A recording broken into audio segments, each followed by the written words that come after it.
Muito bem-vindo a mais um podcast Segurimed, que traz informações da área de saúde para o seu dia. Meu nome é Cassiano Oliveira, sou advogado especialista em direito médico e consultor empresarial, e hoje no nosso episódio nós falaremos de um assunto que mexe no bolso, né, dos médicos e de outros profissionais da saúde. Mas eu gosto de dizer mais médico porque são tributos, né, que mais incomoda eles, e eles o tempo todo nos perguntam. Então, nós estamos hoje aqui, né, com Douglas, especialista aí, ele é contador, especialista nessa área de tributação para médicos, né, e demais profissionais da saúde. E aí nós vamos bater um papo, gente, sobre pessoa física, sobre tributação de pessoa jurídica, livro caixa, caixa indedutíveis, de deduções. Nós vamos falar sobre Simples Nacional, lucro presumido e lucro real. Nós vamos bater um papo, então, com o nosso amigo Douglas agora. Estamos também com a Juliana aqui, Juliana Souza, né, que está aqui como convidada para a gente poder, né, trazer aí maiores informações possíveis para tirar as dúvidas dos médicos. Então, acho que é interessante, Douglas, você iniciar aí, né, sobre uma análise de forma geral. Qual vale mais a pena? Eu sei que todo mundo pergunta, isso deve te perguntar, mas, como é que eu faço para diminuir o imposto? Né? Qual que vale mais a pena? Pessoa física, jurídica? Eu sei que você vai ter que fazer uma abordagem bem ampla. Exatamente. Mas, né, pode iniciar aí pra gente. Vamos lá, obrigado pelo convite. Fico feliz de participar com vocês aqui desse podcast. Acho que é um privilégio. E vamos lá, né? Vamos começar primeiro pelo que já diz o Benjamin Franklin, né? As duas coisas que são inevitáveis nessa vida é a morte e os impostos. Então, por aí a gente já começa. Não tem como sair dessa cilada, né? Vamos dizer assim. É verdade. Então, tem que pagar, não tem jeito. Agora, não tem como falar o que é melhor ou o que é mais apropriado para uma pessoa física ou uma pessoa jurídica, sem antes analisar. Então, essa pergunta que você me fez, ela sempre me traz aquela mesma resposta. Depende. Depende de cada um. Depende do médico, depende da clínica. E isso é uma coisa que acontece muito. Os médicos, né, e outros profissionais da saúde nos procuram e falam assim, olha, mas eu tenho um colega que faz dessa forma. Ele trabalha como pessoa física e dá super certo. Diz ele que paga muito pouco imposto. Mas aquela realidade, às vezes, não se aplica para a clínica daquele outro médico. Então, é sempre uma análise, é sempre um trabalho minucioso de pegar, fazer um levantamento de um período, né, normalmente de 12 meses, para a gente poder avaliar se vale a pena mesmo aquela tributação para ele, se como pessoa física é interessante, se como pessoa jurídica é melhor. E dentro da pessoa jurídica, qual que seria a forma de tributação? Como você falou, a gente tem aí alguns regimes tributários, que é o Simples Nacional, lucro presumido e o lucro real. A gente vai falar um pouquinho mais deles aí para frente. Show de bola. O que você está dizendo é muito interessante, porque não deixa de ser uma anamnese. Ou seja, o contador precisa fazer uma anamnese junto ao médico. Ele precisa saber se ele, né, trabalha aonde ele trabalha, né, como pessoa física, como pessoa jurídica, clínica, hospital, ele atende ambos, né, tem uma série de informações que, né, o especialista ali de tributação, o contador, né, como o Douglas, ele vai precisar saber. Não é por simplesmente chegar e falar, eu vou fazer igual ao meu amigo. Não é assim, não é bem assim. Não caia nessa cilada, porque se você, porventura, pega um profissional que não é qualificado, isso pode sair muito mais caro para você futuramente, né? Principalmente na questão tributária, que a gente sabe que demora, né? enfim, a Receita tem aí até 5 anos para poder te cobrar, e aí ela sempre espera até os 4 anos e meio. Exatamente. Ninguém quer ter uma surpresa daqui 4, 5 anos de uma multa que ele não estava esperando. Exatamente. E pensando que além, né, o custo dessa multa, o custo do imposto, o custo da multa, ainda tem essa despesa financeira que vem aí, juros, né, durante todo o período. Então, isso é importantíssimo falar que, às vezes, quem paga mal paga 2 vezes, né? Então, é um ponto que a gente sempre levanta, a gente sempre mostra isso para os profissionais da saúde, né? O pessoal da área médica, principalmente, que tem, às vezes, trabalham em 2 hospitais, às vezes participam de alguma cooperativa médica e, enfim, atende numa clínica própria, às vezes atende como pessoa física, atende como pessoa jurídica, vai mesclando e não é o procedimento correto, né? O ideal é fazer um planejamento para que toda essa tributação já esteja dentro do custo dele. Então, ele vai fazer a conta do preço da consulta dele já com essa tributação para que ele, né, receba o que ele, de fato, gostaria de receber líquido ali. Né? Então, isso é uma coisa que, infelizmente, não ensinam em todas as faculdades. É verdade. Né? A gente tem esse déficit aí, né? Até mesmo nas escolas. Acho que é uma coisa que a gente tem que vir aprendendo desde novo para chegar na vida profissional e saber, olha, o caminho é esse aqui. Pelo menos o norte eu tenho. Quando eu for conversar com o contador, com o tributarista, ou com qualquer outro colega, né, da mesma profissão, eu não saia falando besteira. Então, isso é algo que é muito importante. Até porque, só pegar um gancho aqui, o Douglas, a questão tributária, ela incomoda todos os empreendedores, não só o médico, né? Incomoda bastante o médico, claro, né? O cirurgião dentista, enfim, fisioterapeutas que são profissionais autônomos demais, mas isso é corriqueiro geral na questão empresarial. Então, é uma coisa que realmente dói no nosso bolso. A gente realmente sempre está querendo ali fazer as melhores consultas e o melhor entendimento tributário. Como você falou, infelizmente a gente não tem isso na escola. E são poucos os cursos, né, que vêm ensinando sobre contabilidade básica, sobre tributação, fiscal, enfim, que acaba nos trazendo aí um norte, né? E depois a gente pode até pelo menos discutir com um profissional gabaritado para isso, mas pelo menos você vai ter uma noção básica. Você discute, você sabe discutir. Você vai conferir algo que você não entende bolhufas, vamos dizer assim. Eu já tive no meu escritório, por exemplo, um médico que ele sabia mais de tributação do que eu, né? Enfim, já aproveitando, vocês que me escutam, eu sou advogado, mas também eu sou contador. Então, não teve uma época atrás, eu tinha um escritório de contabilidade e chegou um médico para poder conversar comigo sobre fiscal e tributos. Na hora que eu sentei lá, ele começou a me dar aula, eu falei assim, só um minutinho que eu vou chamar meu coordenador lá. Eu tive que chamar o coordenador.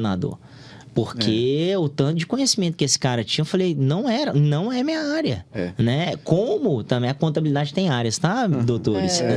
Médicos, enfim, quem estiver nos escutando aí. A contabilidade é a mesma coisa, ou você vai pelo lado fiscal, ou contábil, ou de pessoal, né? Que fala, né? Que é mais... Legalização a legalização também, né? Então, trabalhista. E o meu era consultivo, né? Era bem mais legalização, essa parte empresarial e tal, né? Quando eu trabalhava e também como perícia, né? Perícia judicial. Então, assim, não era bem minha praia, né? Mas aproveitando aqui, o Douglas, né? Eu queria te perguntar sobre o livro caixa. O livro caixa, ele é muito conhecido pelos médicos. Sim. E isso o médico sabe. Isso o médico sabe. Já, não sei porquê, mas parece que isso vem, né, de pai para filho ou de conversas no corredor. Falou, não, eu faço livro caixa, é melhor que tem, então, mas será? A maioria deles me pergunta, eu posso lançar o seguro no livro caixa como despesa? Olha aí, para poder abater na questão do imposto. Então, fala um pouquinho pra gente aí sobre isso. Vamos lá. Primeira coisa, o livro caixa é realmente uma coisa que as pessoas perguntam muito. O que é o livro caixa, como que é o livro caixa, porque escuta falar e replica aquilo, às vezes, sem saber exatamente o que é. O livro caixa, por si só, ele é apenas a escrituração do que entrou e do que saiu. Então, eu diria que o livro caixa ele pode aceitar tudo. Então, ele pode aceitar absolutamente tudo. Toda despesa e toda receita que tiver vai ser lançada dentro do livro caixa. Então, o livro caixa ele traz aquela informação ali do que ocorreu de movimentação financeira. Então, é literalmente o que aconteceu com caixa. Entrou dinheiro, ok, você lança. Se não entrou, se foi somente uma promessa de pagamento, por exemplo, um cheque pré-datado ou um cartão de crédito que foi dividido de várias vezes, você deve lançar à medida que o dinheiro for caindo na conta. Ou que for de fato for disponibilizado para o médico ou para o profissional. Então, é importante esse ponto, porque muitas vezes a gente acaba lançando tudo e aí chega no final do mês, olha, eu não tenho esse dinheiro. Para onde foi? O que aconteceu? Então, o livro caixa é só o que é de fato, o que de fato ocorreu, né? O que de fato foi movimentado financeiramente na clínica ou com o médico. Ou aí eu queria período. Até exemplificar para poder ficar mais claro aí para você que está nos ouvindo, você que é da área de saúde, que não tem conhecimento quanto a isso, mas vamos exemplificar aqui. Vamos supor que o doutor lá, ele recebe R$10 mil, né, por mês. E aí ele tem o livro caixa dele, bonitinho e tal, e ele fez a apuração do livro caixa das despesas dele, deu lá R$6 mil, sobrou 4.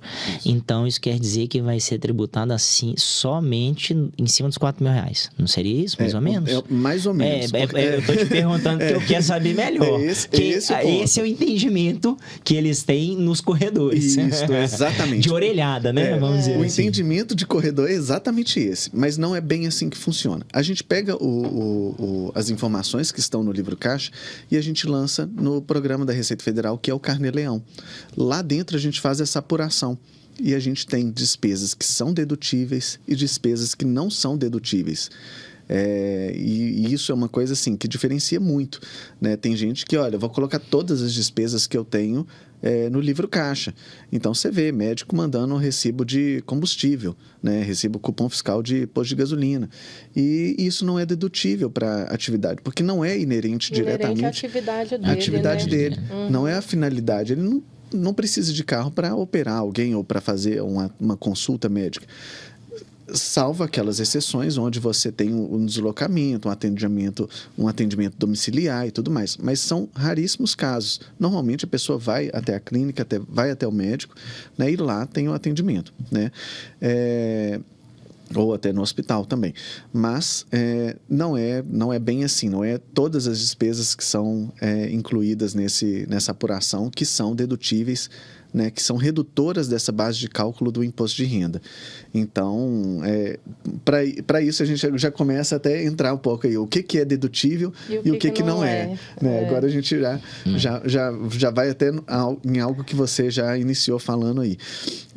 Então, assim, despesas dedutíveis são aquelas que são inerentes à atividade. Então, por exemplo, o aluguel da clínica, a conta de luz da clínica, água da clínica, condomínio da clínica.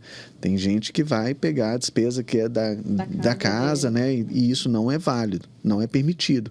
A Receita Federal cruza essas informações e quando ela solicita comprovação, ela vai pegar a documentação e vai falar, olha, peraí, mas você me falou que a clínica é no endereço tal. Você está utilizando a conta de água de um endereço aqui onde, coincidentemente, é a sua residência. Então... eu tenho até uma pergunta referente a isso, acho que isso foi muito pertinente, porque o que você falou é sobre a questão da localidade onde ele trabalha.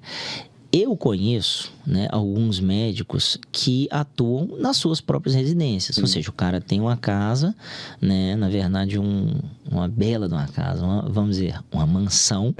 E ele tem sua clínica toda aparata lá, maravilhosa, né? Enfim, ele aproveita.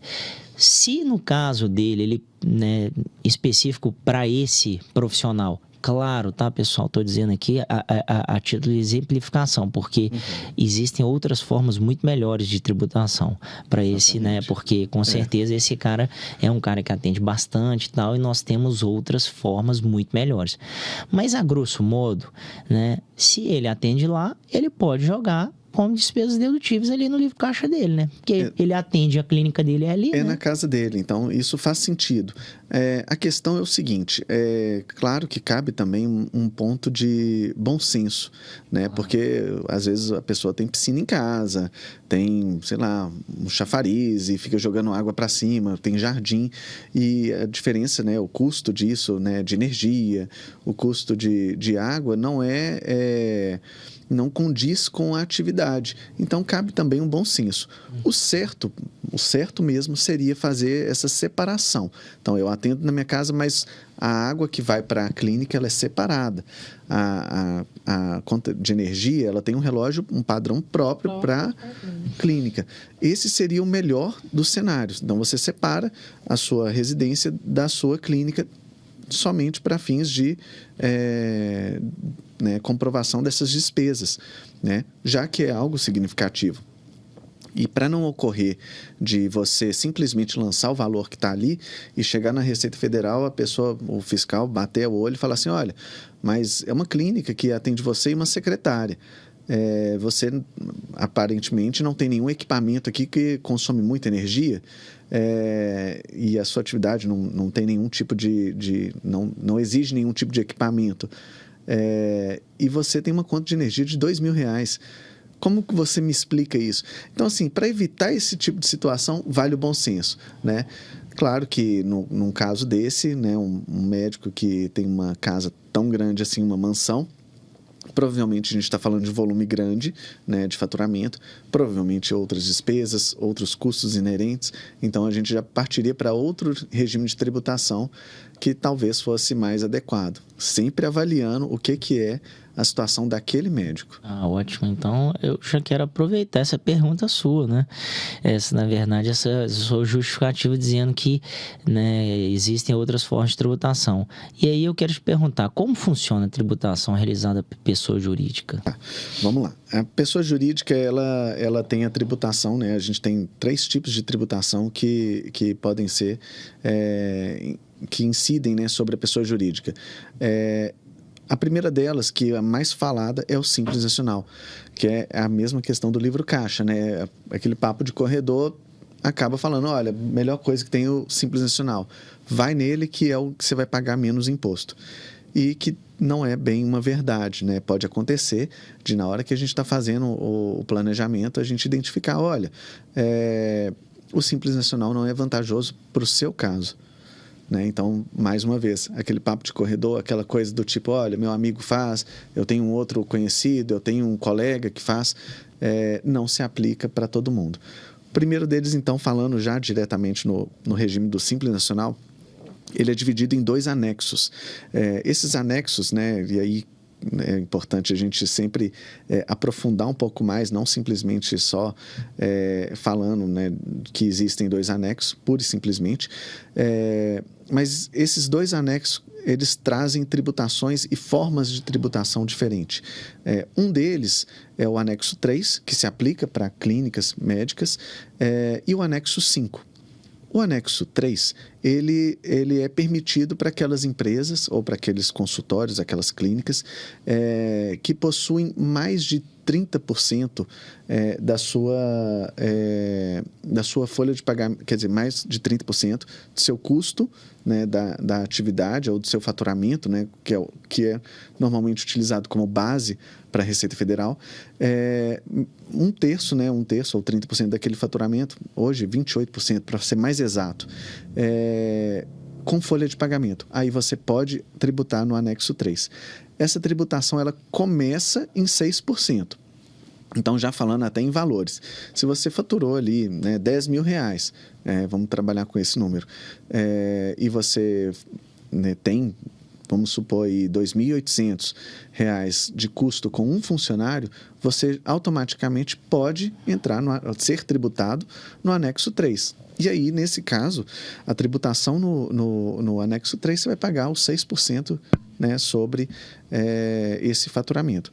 E a gente fala, mais uma vez, importante frisar aqui, que é a partir de 6%. Então, à medida que o faturamento aumenta, essa tributação pode aumentar também, tá? Então, a alíquota é variável. Por isso que é importante a gente sempre fazer planejamento. Que às vezes a pessoa tem um faturamento tão alto que quando ela for pegar o anexo 3 mesmo, ela tem uma tributação que é maior do que em outro regime tributário. Entendeu? E normalmente, né, com faturamento alto, tem outras despesas também que incidem ali naquela atividade. No anexo 5 são para aquelas empresas, né, ou para aquelas clínicas, aqueles CNPJs que não possuem custo com folha de pagamento. Então, ou que possuem o custo, mas o custo fica abaixo dos 28% do total do faturamento. E aí, isso, vamos supor que, mais uma vez, um exemplo, que você tem uma clínica que fatura R$10.000 e uma auxiliar que você paga salário mínimo, hoje R$1.320. E você não tem, ou você tira um prolabore também muito baixo, de um salário mínimo também que seja, e isso não é suficiente para chegar nos 28%, né, de folha de pagamento, de custo com folha de pagamento. E aí você vai ser tributado no anexo 5. No anexo 5, a tributação ela já começa um pouco mais alta. E essa tributação que eu falo, igual no anexo 3, ela ocorre sobre o faturamento. Então, ela vai começar ali em torno de 11%. O que já é um ponto assim, a se considerar, é relevante. Né? Nós estamos falando aí de 5%. Para início, é relevante, né? Então, isso nós estamos um exemplo de um faturamento de R$10.000. Imagina isso em outros valores, exatamente. E a questão você falou do simples e do lucro presumido e lucro real, como é que se... É verdade. O lucro presumido, ele já é um outro regime que também é mais conhecido pelas clínicas, né, e até pelos médicos. É um regime onde você faz a tributação da clínica sobre uma presunção. A Receita Federal já estabeleceu, olha, em determinadas atividades, e no caso de atividade de serviço médico, eu tenho aqui para você uma tributação que vai incidir sobre um percentual que eu já presumi que você vai ter de lucro. Então, por isso que o nome vem de lucro presumido. Essa tributação ela é um pouco mais baixa, né? Vamos dizer assim, um pouco mais baixa do que ocorre na pessoa física, né? Em comparação com a pessoa física. Mas vamos lá. Hoje, né, a tributação no lucro presumido, você vai pagar não só imposto de renda, você vai pagar o PIS, COFINS, você vai pagar a contribuição social, você vai pagar ISS, o INSS, né? E também imposto de renda, além do imposto de renda, que é o que as pessoas mais temem, né? E aí, cabe fazer o planejamento tributário, né? Algumas pessoas, e aí eu já vou até soltar aqui a cereja do bolo, algumas pessoas nos procuram porque elas estão no regime do lucro presumido, e a tributação ela é realmente algo que impacta na precificação, né? Querendo ou não, uma consulta que você vai pagar todos os tributos ali, né? Vamos colocar aí em torno de 15%, mais ou menos 15% a 16% de tributação, você embutir isso no preço de uma consulta para um paciente, muitas vezes isso passa a ser oneroso. Então, a pessoa pode, né, procurar um outro profissional por causa de uma diferença de preço. E isso, né, falando na precificação, né, considerando a parte tributária. Claro, cada profissional tem a sua precificação. Em cima disso, a gente coloca a tributação. E aí, falando sobre essa cereja do bolo, é o seguinte, existe, né, desde 95 existe um benefício fiscal para clínicas que se equiparam a hospitais. E aí, o que acontece? Essa presunção, ela é reduzida. Então, a Receita te falou que a presunção que ela tem para você, que você vai ter de lucro sobre a sua atividade, é de 32%. E sobre esses 32%, você vai pagar o seu imposto. Só que ela também falou, olha, eu tenho aqui para hospitais e clínicas que se equiparam a hospitais uma tributação diferenciada. e o valor da presunção que eu dou para eles é de 8%. Então, você paga um imposto muito menor.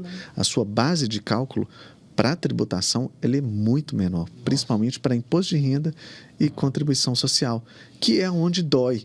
Né? E quando você vai pagar aquela GIVS no dia do pagamento do imposto de renda. O dia 20. O dia do pagamento do imposto de renda e da contribuição social é um dia que dói. É um dia que dói. A pessoa vira e fala assim, olha, eu não sei para que eu estou pagando isso. Entendeu? Claro, existe um desconhecimento, né? Quando a gente fala em imposto, né? E voltando, né, na questão de Constituição, não tem destinação certa. Então, é aquela coisa que você não vai ver um retorno imediato. E isso é até um erro, né? Que a gente tem essa sensação de que pagando à toa. Paguei, mas eu não estou vendo retorno. Então, é algo que é real, né? Então, tem esse benefício. Esse benefício, ele é muito bom. Muito bom. Na hora que a gente coloca isso, claro, tem algumas exigências para isso. Não é simplesmente eu sou uma clínica que equiparo a hospital.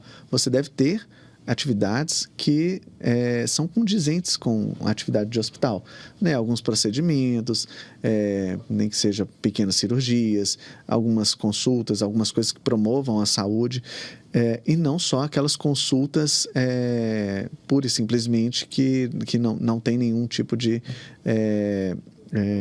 utilização, principalmente de material, né? Ou que tem uma utilização específica de um procedimento, enfim, algo que faça com que, de fato, mude a tributação.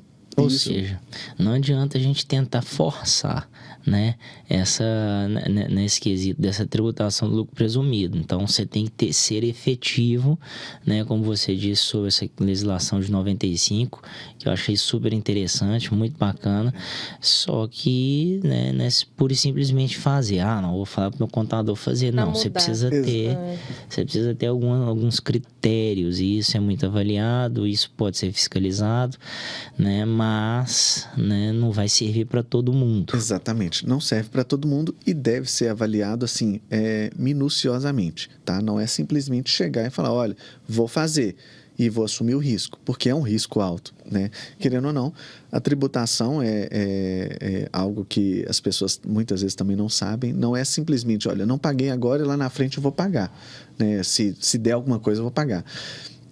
Existe uma penalidade por isso. Então, assim, muitas vezes a pessoa faz esse tipo de operação, né, movimentação financeira, não paga o imposto quando é devido, chega lá na frente, a Receita autua, né, envia aquela cartinha, a famosa cartinha, e a pessoa vira e fala assim, poxa, mas eu estava devendo na época, era R$1.000, isso aqui virou R$10.000, como que isso virou R$10.000, como que chegou nesse ponto? Então, é aonde a gente entra, né, para fazer, olha, existe uma penalidade, existe uma majoração dessa multa, porque você sonegou, e isso é um crime. Então, para que você não faça isso novamente, nós estamos aplicando essa multa para, né, até tirar esse estímulo de sonegação que acaba existindo dentro das pessoas. E, Douglas, vamos bater um papo agora sobre o lucro real. A gente sabe que muitas vezes o lucro real já é um pouco mais assim complexo. Quem utiliza mais são clínicas grandes, hospitais, né? Isso talvez não se enquadre tanto para o médico ali que é pequeno, enfim, faz muito pouco procedimento ou que não tem uma movimentação financeira muito alta, né? Então, assim, até gostaria de dizer você, porque deve ter até um limite, né, de valor, assim, né, para você poder entrar ali, que você deve indicar no lucro real. Porque não adianta, eu falo assim, beleza, o cara ganha 40 mil por mês. Será que vale a pena? Enfim, são coisas, né, porque, querendo ou não, falando em consultoria, né, assim, a contabilidade no lucro real tem que ser um pouco mais cara. Ela é mais cara, porque exatamente. A fiscalização, ela é gigantesca. Exatamente. Então, isso é uma informação que você, que é profissional da área de saúde, precisa saber. Lucro real, a fiscalização é em cima. Exatamente. Né? Vamos começar do seguinte. O lucro real é um regime tributário extremamente complexo. Então, sim, ele pode ser vantajoso, mas desde que você siga à risca o que está escrito na legislação. Não é tão simples quanto no Simples Nacional ou no regime de lucro presumido, onde você é tributado sobre o seu faturamento. Então, assim, você tem a permissão, a Receita permite que você utilize despesas para poder fazer dedução também. Assim como na pessoa física, quando você está escriturando o livro caixa. E aí, a diferença é que a alíquota, né, é diferente, né, entre a pessoa física, né, que faz a escrituração no livro caixa e a pessoa jurídica que faz a escrituração no lucro real. Então, esse é um ponto bem, bem relevante. E a questão de limite é o seguinte: não existe limite. Qualquer pessoa pode entrar no lucro real, qualquer clínica pode entrar no lucro real, mas ela tem que ter organização mínima suficiente, né, para que não gere nenhum tipo de problema futuro. Se você vai aparecer com um recibo lá, um papel, né, a gente brinca que é um papel de pão, né, falando, olha, eu paguei um rapaz aí para fazer tal coisa. Cara, não é dedutível, não é aceito. Tem que estar muito bem documentado, exatamente, né? Porque nota senão fiscal. vai ficar caro para ele. Exatamente. E aquela coisa, podem acontecer despesas que você não consegue um documento fiscal de maneira rápida ou hábil, né? Muitas vezes acontece, a gente sabe a realidade, acontece de estourar um cano e você chama um bombeiro e aquilo ali tem que ser resolvido na hora. E o cara arrumou o cano que estava estourado, estava vazando e... Pô, aí você vira para ele assim, beleza, quanto foi o serviço? X. Você tem nota fiscal? Não. Aí, poxa, e agora? Como é que você vai fazer? Você vai ter que fazer um documento, né, para ele receber como RPA, que é um recibo de pagamento autônomo, e aí você vai recolher todos os tributos e tudo mais. Mas muitas vezes a pessoa não quer, né, não quer esse recolhimento. Ela não quer esse recolhimento, porque você vai deduzir isso do valor que ela vai receber de fato. Então, ela vira e fala assim, olha, me dá o dinheiro e eu estou indo embora, não volto mais. E é aquela coisa, pô, o cara arrumou, né, o cano estava vazando, você paga ele, vai embora e aí não tem como comprovar. Essa parte que você falou eu achei interessante, né, porque quando eu era, né, contador, trabalhava para algumas empresas, o que mais chegava para mim era assim, doutor, com nota ou sem nota? Como é que você quer? E eu vou te dizer que tem profissionais de saúde que fazem isso.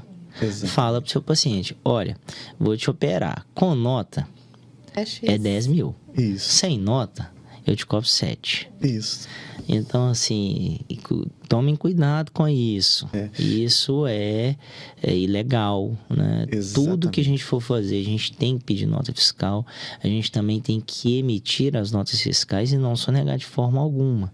Porque senão, lá na frente também, depois quando você precisar de uma renda para poder aumentar a sua clínica, etc., só os documentos hábeis contábeis que irão fazer parte, né, dos documentos acertados e necessários, né, para análise de crédito. Exatamente. Dos bancos, enfim. Não adianta você pegar, como o Douglas falou, o papel de pãozinho do seu senhorzinho lá que quebrou o galho na hora, né, de consertar um cano e tal. Claro que vão existir coisas ali que é rápida, você precisa pagar, vai ficar. Né? Mas infelizmente não vai deduzir. Não adianta nem você colocar, que vai ser pior. Me falaram que tudo que sai da conta tem que ter comprovação? É importante que tenha, tá? Tudo, absolutamente tudo que tem ali na movimentação da clínica ou, né, no livro caixa da clínica, no caso da pessoa atender como pessoa física, é importante que o que for inerente à clínica esteja anotado nesse livro caixa. Então, você, às vezes, separa uma conta bancária para essa clínica, mas ela está no seu nome, então, ok. Mas tudo que for movimentado ali tem que ter uma justificativa, tem que estar registrado no livro caixa. Cupom fiscal vale? Cupom fiscal vale, tá? Mas é sempre... Hoje o cupom fiscal, ele já mudou para o cupom fiscal eletrônico, né? Então, assim, ele já tem aquela chave que é a mesma coisa da nota fiscal eletrônica. Então, isso já facilita, inclusive, a fiscalização, né?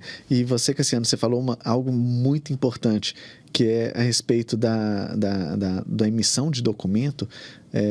E muita gente, né, acontece, Douglas, o pessoal falou que estava sem condição de pagar a consulta e tudo mais, ou a cirurgia, custava R$10 mil, e eu ofereci a cirurgia por 7, mas sem emissão de nota.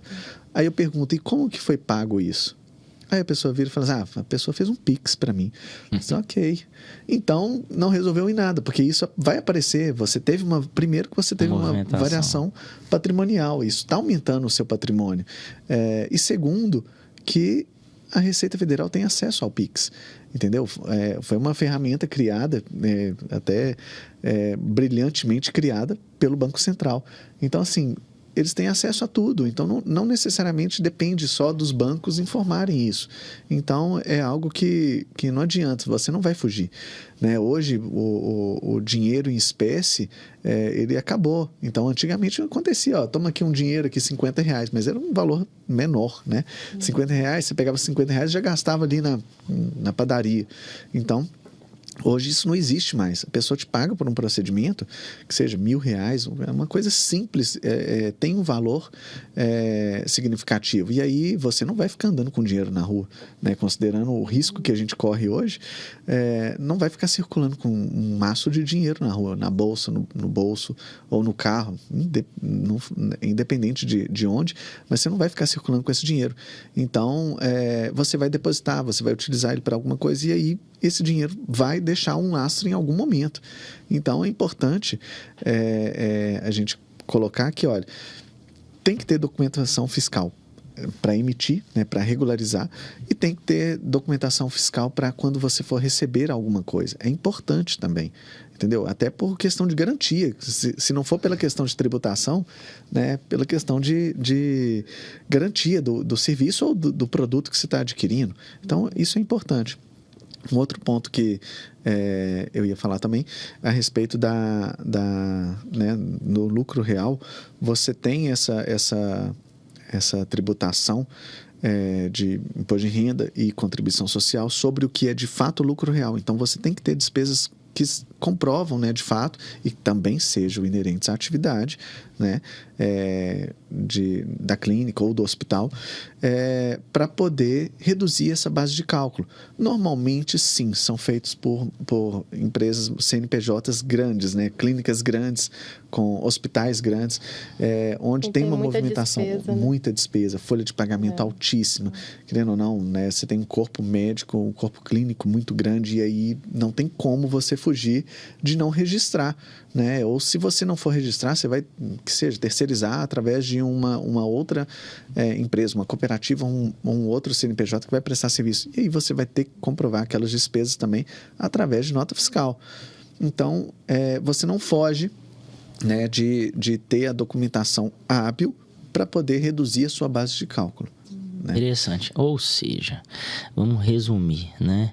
Você que é profissional da área de saúde, não tem jeito de correr das questões tributárias, das questões financeiras, tentar dar um jeitinho, né, nessas contas, porque vai sair muito mais caro para você lá na frente. Então, conselho, busque profissionais qualificados, profissionais que vão te ajudar nessa questão de tributação financeira, um planejamento mais adequado para vocês, né, que, assim, vocês precisam trabalhar naquilo que vocês, né, têm conhecimento. Essa parte tributária, essa parte fiscal, financeira, não é da sua obrigação.